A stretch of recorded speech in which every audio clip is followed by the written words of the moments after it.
Alright guys, let's go ahead and get into it. So the beginning stages here, we only took photos. I'm so sorry, we did not take videos. We did not know that we were going to be starting this YouTube series. So here you can see us pouring the footer here. We had to chop down, I think, about 2 trees. Sadly, we didn't really want to have to, but they were just too close to where the house is going to be. And then here you can see the concrete block going in. This will make up the foundation. Some of that black there, that is the liquid rubber, and it's basically just a waterproof sealant. And then here in this photo you can see we are starting to work on the main carrier beam, also called the girder. Those are, again, 2x10s. We actually sandwiched 4 of them together, and then this photo is also showing you we had to etch into that main carrier beam just a little bit so you can get that sill plate nice and snug up against there. And then here you can see us laying the floor joists. The floor joists are, again, 2x10s, and those are placed 2x10s by 16 feet. I'm sorry, and those are placed every 16 inches. Here you can just kind of see where we're blocking in some additional wood. You want to try and stagger those just a little bit. Then again, here in this photo you can see us start to lay the subfloor. We did the Advantech, I can't remember how many days. It's good in the weather, but I know it's over a year, so hopefully we'll have everything dried in by the time that this flooring is about to expire. And we're just laying those down here. It is a tongue and groove, and you do have to use a sledgehammer pretty aggressively to get that tongue and groove to fit. We did not nail any of our subfloor in. We actually screwed it all in. And he's kind of gotten a little bit faster here, more into a groove. And I believe he's using the liquid nails. Yes, he is. So more into a groove and getting it done quicker. It did take a little bit longer because, of course, he used the screws instead of just using our nail gun that we have.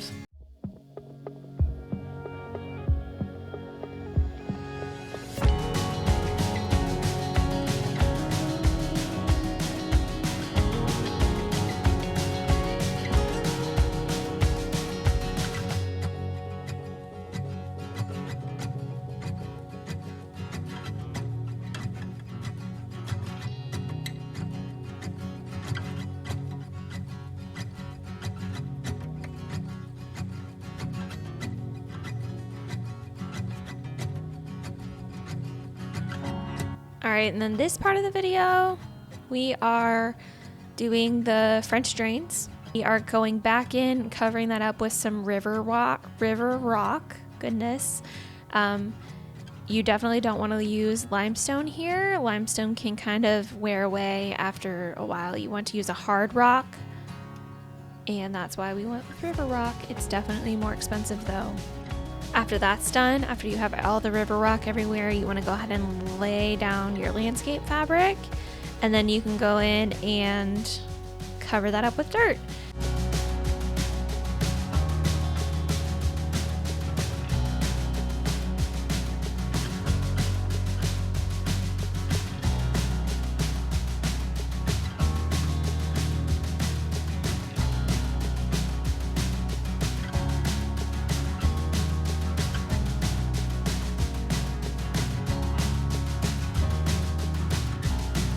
So we got the call for our logs Thursday, Friday, December 22nd. We had our logs delivered. We had to rent a telehandler to be able to deliver the logs, to get them off of the semi and into our driveway. And here you can see us. We are starting to lay the first course. I'm there with Charlie. This was on a weekend. And we're laying the first course. The first course is the most difficult because you just have to make sure everything is super, super square.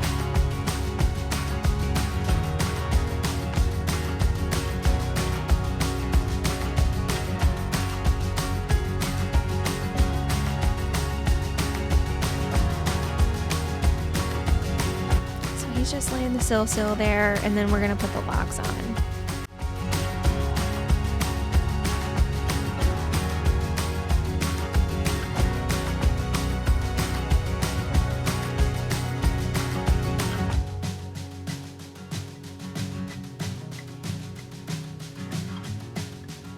measured 5,000 times, then you can put your tape down and your sill seal and move your logs back into place where you have all your markings, your chalk line, all that good stuff.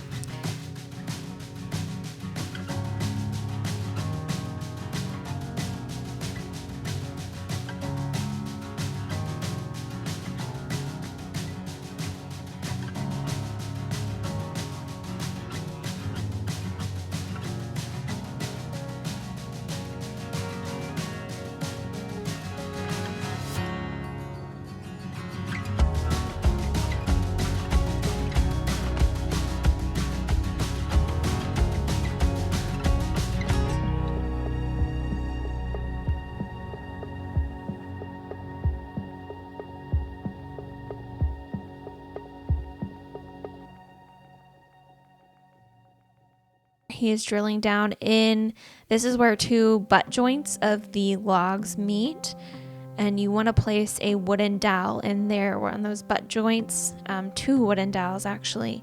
We were catching the light from the window, looking up, you were driving slow. I can see through it all with my eyes closed. We were never meant to be alone. There was a part of me that couldn't let go. Needed remembering I'm not on my own. Ooh, I'll go where you go. Knocks on my window. Let's keep it simple. I'll go where you go.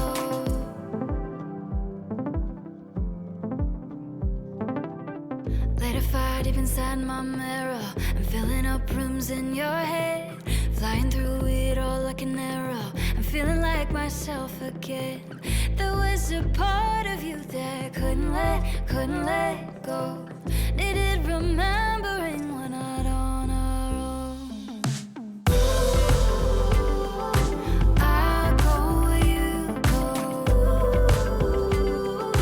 Knocks on my window. Let's keep it simple. I'll go where you go. You got the light.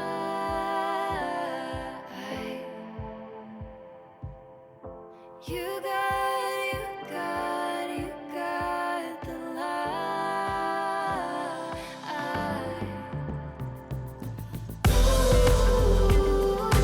I'll go where you go.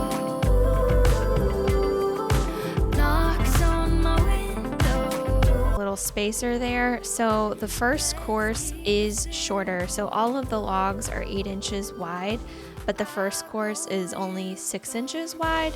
That is so that way when that next course gets on top, there's going to be a space there, right? Because the 8 inches is going to hover over the 6 inches. So there's like a little 2-inch gap there. That is so we can run our electrical through the walls and not have to drill in through the logs. So he's just kind of wedging in a piece of block there, and then using some shims as well, just to tighten everything up extra tight. You don't have to do this. This is just something we're gonna do. And then there he just kind of chiseled out the groove so it meets up with the other log. And then he kind of just rounded the corner there so that way the edge isn't really sharp.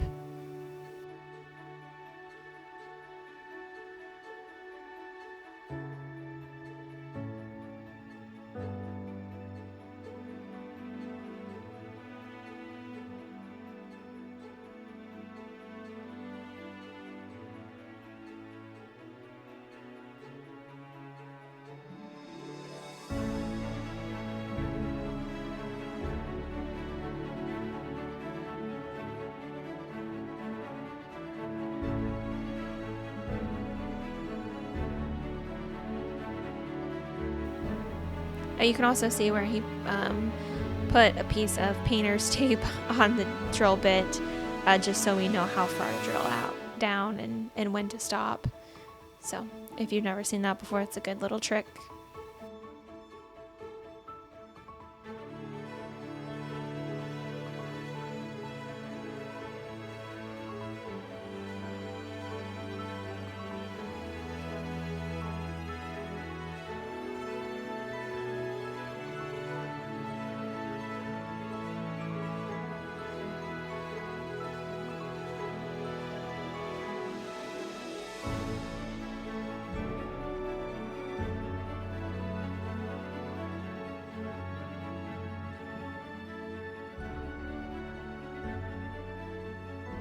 If you liked this or enjoyed it and want to see more, please like and follow and subscribe. Thank you all.